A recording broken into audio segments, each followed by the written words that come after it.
Eh bien, Ralph, demanda Thomas Flanagan, où en est cette affaire de vol?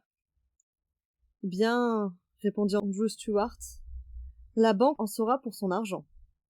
J'espère, au contraire, dit Gauthier Ralph, que nous mettrons la main sur l'auteur du vol. Des inspecteurs de police, gens fort habiles, ont été envoyés en Amérique et en Europe, dans tous les principaux ports d'embarquement et de débarquement, et il sera difficile à ce monsieur de leur échapper. Mais on a donc le signalement du voleur? Demanda Andrew Stuart. D'abord, ce n'est pas un voleur, répondit sérieusement Gauthier Ralph. Comment? Ce n'est pas un voleur? Cet individu qui a soustrait 55 000 livres en banknotes? Non, répondit Gauthier Ralph. C'est donc un industriel? Dit John Sullivan. Le Morning Chronicle assure que c'est un gentleman.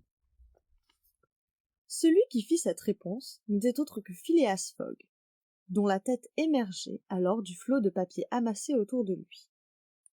En même temps, Phileas Fogg salua ses collègues qui lui rendirent son salut. Les faits dont il était question, que les divers journaux du Royaume-Uni discutaient avec ardeur, s'étaient accomplis 3 jours auparavant. Le 29 septembre, une liasse de banknotes formant l'énorme somme de 55 000 livres avait été prise sur la tablette du caissier principal de la Banque d'Angleterre.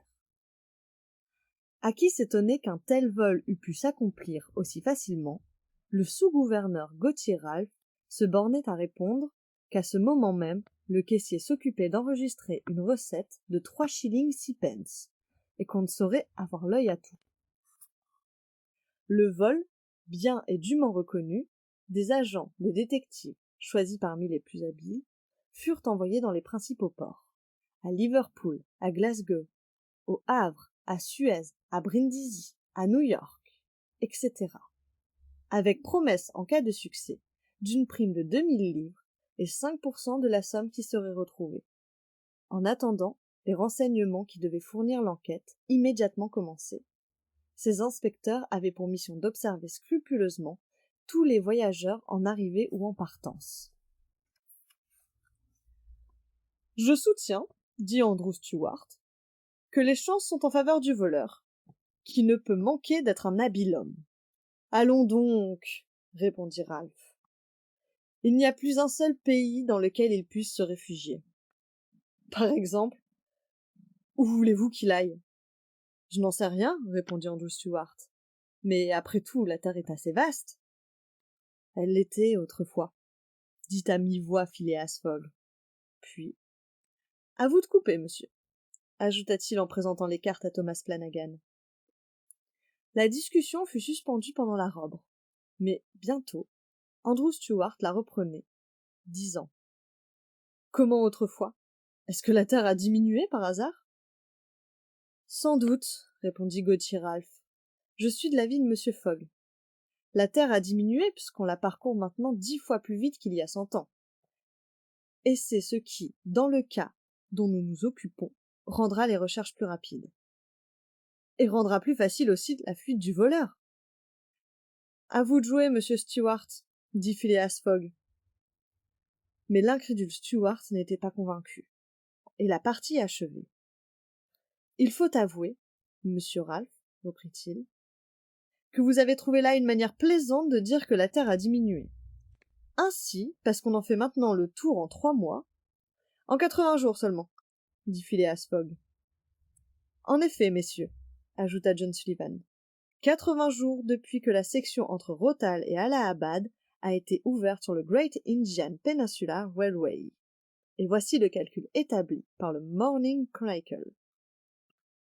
De Londres à Suez par le Mont-Cenis et Brindisi, railway et paquebot en 7 jours. De Suez à Bombay en paquebot, 13 jours. De Bombay à Calcutta en railway, 3 jours. De Calcutta à Hong Kong en paquebot, 13 jours. De Hong Kong à Yokohama en paquebot, 6 jours. De Yokohama à San Francisco en paquebot, 22 jours. De San Francisco à New York en railroad, 7 jours. Et de New York à Londres en paquebot et railway, en 9 jours. Au total, 80 jours. Oui, 80 jours, s'écria Andrew Stuart, qui par inattention coupa une carte maîtresse. Mais non compris le mauvais temps, les vents contraires, les naufrages, les déraillements. Tout compris, répondit Phileas Fogg en continuant de jouer, car cette fois, la discussion ne respectait plus le whist. Même si les hindous et les indiens enlèvent les rails, s'écria Andrew Stuart, s'ils arrêtent les trains, pillent les fourgons, scalpent les voyageurs. Tout compris, répondit Phileas Fogg, qui, abattant son jeu, ajouta. 2 à tout mettre. Andrew Stuart, à qui c'était le tour de faire, ramassa les cartes en disant. Théoriquement, vous avez raison, monsieur Fogg, mais dans la pratique? Dans la pratique aussi, monsieur Stuart. Je voudrais bien vous y voir. Il ne tient qu'à vous, partons ensemble. Le ciel m'en préserve, s'écria Stuart, mais je parierais bien 4000 livres, qu'un tel voyage fait dans ces conditions est impossible. Très possible, au contraire, répondit monsieur Fogg. Eh bien, faites-le donc. Le tour du monde en 80 jours? Oui. Je le veux bien. Quand? Tout de suite. C'est de la folie, s'écria Andrew Stuart, qui commençait à se vexer de l'insistance de son partenaire. Tenez, jouons plutôt. Refaites alors, répondit Phileas Fogg, car il y a mal donne. Andrew Stuart reprit les cartes d'une main fébrile, puis tout à coup les posant sur la table. Eh bien oui, monsieur Fogg, dit-il. Oui, je parie 4000 livres. Mon cher Stuart, dit Valentin. Calmez-vous, ce n'est pas sérieux. Quand je dis je parie, répondit Andrew Stuart, c'est toujours sérieux. Soit, dit monsieur Fogg, puis, se tournant vers ses collègues, j'ai 20 000 livres déposés chez Baring Frères. Je les risquerai volontiers. 20 000 livres, s'écria John Sullivan. 20 000 livres qu'un retard imprévu peut vous faire perdre? L'imprévu n'existe pas, répondit simplement Phileas Fogg. Mais, monsieur Fogg, ce laps de temps de 80 jours n'est calculé que comme un minimum de temps. Un minimum bien employé suffit à tout. Mais pour ne pas le dépasser, il faut sauter mathématiquement de railway dans les paquebots et des paquebots dans des chemins de fer. Je sauterai mathématiquement. C'est une plaisanterie. Un bon Anglais ne plaisante jamais quand il s'agit d'une chose aussi sérieuse qu'un pari, répondit Phileas Fogg. Je parie 20 000 livres contre qui voudra que je ferai le tour de la Terre en 80 jours ou moins, soit 1920 heures ou 115 200 minutes. Acceptez-vous? Nous acceptons, répondirent M. Stuart, Valentin, Sullivan, Flanagan et Ralph, après s'être entendus. Bien, dit M. Fogg. Le train de Douvres part à 8h45. Je le prendrai. Ce soir même? Demanda Stuart. Ce soir même, répondit Phileas Fogg. Donc, ajouta-t-il en consultant un calendrier de poche, puisque c'est aujourd'hui mercredi 2 octobre, je devrais être de retour à Londres dans ce salon même du Reform Club le samedi 21 décembre à 8h45 du soir, faute de quoi les 20 000 livres déposés actuellement à mon crédit chez Baring's Frères vous appartiendront de fait et de droit, messieurs. Voici un chèque de pareille somme. Un procès-verbal du pari fut fait et signé sur-le-champ par les 6 co-intéressés. Phileas Fogg était demeuré froid. Il n'avait certainement pas parié pour gagner et n'avait engagé ses 20 000 livres, la moitié de sa fortune, que parce qu'il prévoyait qu'il pourrait avoir à dépenser l'autre pour mener à bien ce difficile, pour ne pas dire inexécutable projet. Quant à ses adversaires, eux, ils paraissaient émus, non pas à cause de la valeur de l'enjeu, mais parce qu'il se faisait une sorte de scrupule de lutter dans ces conditions. 7 heures sonnait alors. On offrit à M. Fogg de suspendre le whist, afin qu'il ait pu faire ses préparatifs de départ. « Je suis toujours prêt, » répondit cet impassible gentleman, et donnant les cartes. « Je retourne carreau, » dit-il. « À vous de jouer, monsieur Stuart. » À 7h25, Phileas Fogg, après avoir gagné une vingtaine de guinées au whist, prit congé de ses honorables collègues et quitta le Reform Club. À 7h50, il ouvrit la porte de sa maison et rentrait chez lui. Passepartout, qui avait consciencieusement étudié son programme, fut assez surpris en voyant M. Fogg, coupable d'inexactitude, apparaître à cette heure insolite. Suivant la notice, le locataire de Savile Row ne devait rentrer qu'à minuit précis. Phileas Fogg tout d'abord montait dans sa chambre. Puis, il appela. « Passepartout !»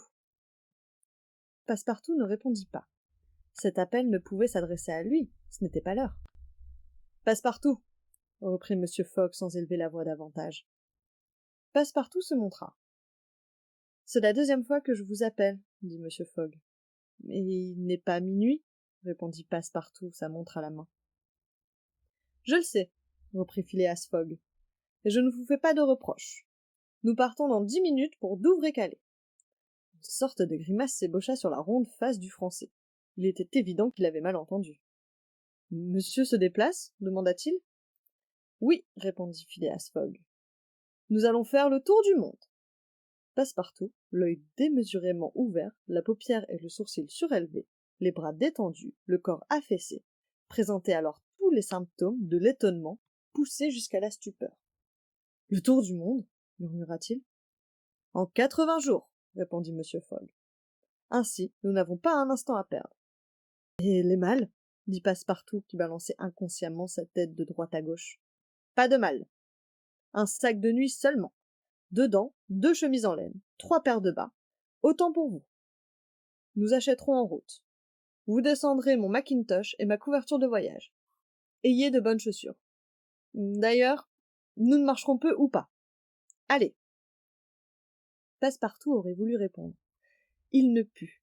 Il quitta la chambre de M. Fogg, monta dans la sienne, tomba sur une chaise, et employant une phrase assez vulgaire de son pays. « Ah, bien !» se dit-il.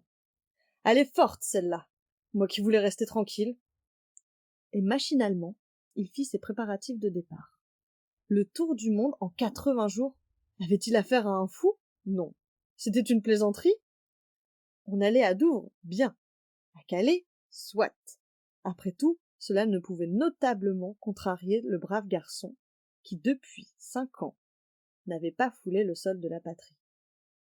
Peut-être même irait-on jusqu'à Paris, et, ma foi, il reverrait avec plaisir la grande capitale. Certainement, un gentleman aussi ménager de ses pas s'arrêterait là. Oui, sans doute. Mais il n'en était pas moins vrai qu'il partait, qu'il se déplaçait, ce gentleman. Si casanier jusqu'alors. À 8 heures, Passepartout avait préparé le modeste sac qui contenait sa garde-robe et celle de son maître. Puis, l'esprit encore troublé, il quitta sa chambre, dont il ferma soigneusement la porte, et il rejoignit M. Fogg. M. Fogg était prêt. Il portait sous son bras le Bradshaw Continental Railway Steam Transit and General Guide. Il devait lui fournir toutes les indications nécessaires à son ouvrage. Il prit le sac des mains de Passepartout, l'ouvrit et y glissa une forte liasse de ces belles banknotes, qui ont cours dans tout le pays. « Vous n'avez rien oublié » demanda-t-il. « Rien, monsieur. »« Mon mackintosh et ma couverture ? Les voici. »« Bien. Prenez ce sac. » M. Fogg remit le sac à Passepartout. « Ayez-en soin, ajouta-t-il. Il y a 20 000 livres dedans. » Le sac faillit s'échapper des mains de Passepartout, comme si les 20 000 livres eussent été en or et pesé considérablement. Le maître et le domestique descendirent alors, et la porte de la rue fut fermée à double tour. Une station de voitures se trouvait à l'extrémité de Savile Row. Phileas Fogg et son domestique montèrent dans un cab, qui se dirigea rapidement vers la gare de Charing Cross, à laquelle aboutit un des embranchements du South Eastern Railway. À 20 heures, le cab s'arrêta devant la grille de la gare. Passepartout sauta à terre, et son maître le suivit et paya le cocher. En ce moment, une pauvre mendiante, tenant un enfant à la main, pieds nus dans la boue, coiffée d'un chapeau dépenaillé auquel pendait une plume lamentable, un châle en loques sur ses haillons, s'approcha de M. Fogg et lui demanda l'aumône. M. Fogg tira de sa poche les 20 guinées qu'il venait de gagner au whist, et les présenta à la mendiante. « Tenez, ma brave femme, dit-il.